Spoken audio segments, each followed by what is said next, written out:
আমার আব্বাজান রহমাতুল্লাহ আলাইহিকে জিজ্ঞাসা করছিলাম যে আপনি হাফিজি হুজুর রহমাতুল্লাহি আলাইহির ছাত্র, হাফিজি হুজুরের কাছে তিরমিজি শরীফ আপনি পড়ছেন, কিন্তু চরমনার মরিদ হইলেন কেন? কই কেন হইছি জবাব শোন। আমি কই কি জবাব বলেন?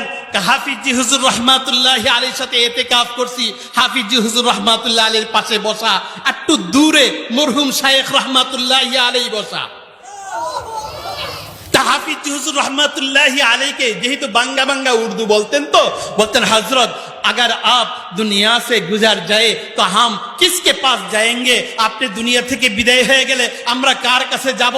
হাফিজ হুজুর রহমাতুল্লাহি আলাইহি সাথে সাথে আঙ্গুল দিয়ে ইশারা করে বলতেছেন আব্দুল ওয়াহাব हमारे इंतकाल के बाद ये कुतुब आलम फजलुल करीम के पास जाना। अरे তুমি কি জানো হাফিজ হুজুর রহমাতুল্লাহি আলাইহি, হাফিজ হুজুর রহমাতুল্লাহি আলাইহি ছাত্র ফজলুল করিম রহমাতুল্লাহ আলাইহি, কিন্তু ওস্তাদ ছাত্রকে কি সম্মান করতেন? নুরিয়ার ভিতরে আসছে হাফিজ হুজুর রহমাতুল্লাহ মেম্বারে বসা, কে ফজলুল করিম आ रहा है, কে হযরত आ रहा है, কে मुझे बता देना आने के पहले, আমার আসার আগে আমার একটু জানাই দিও।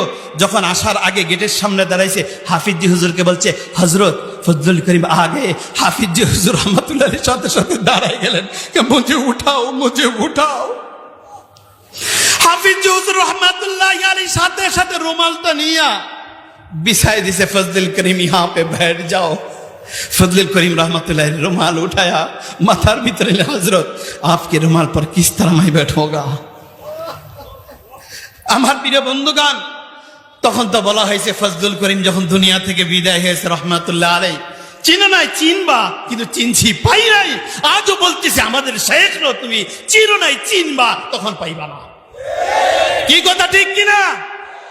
আমার প্রিয় ভাইরা, এই তরিকা সহি তরিকা। আর কত সাক্ষী দিবে ওলামায়ে দেওবন্দ আসতেছে, আর কত প্রমাণ দিব তোমাদেরকে।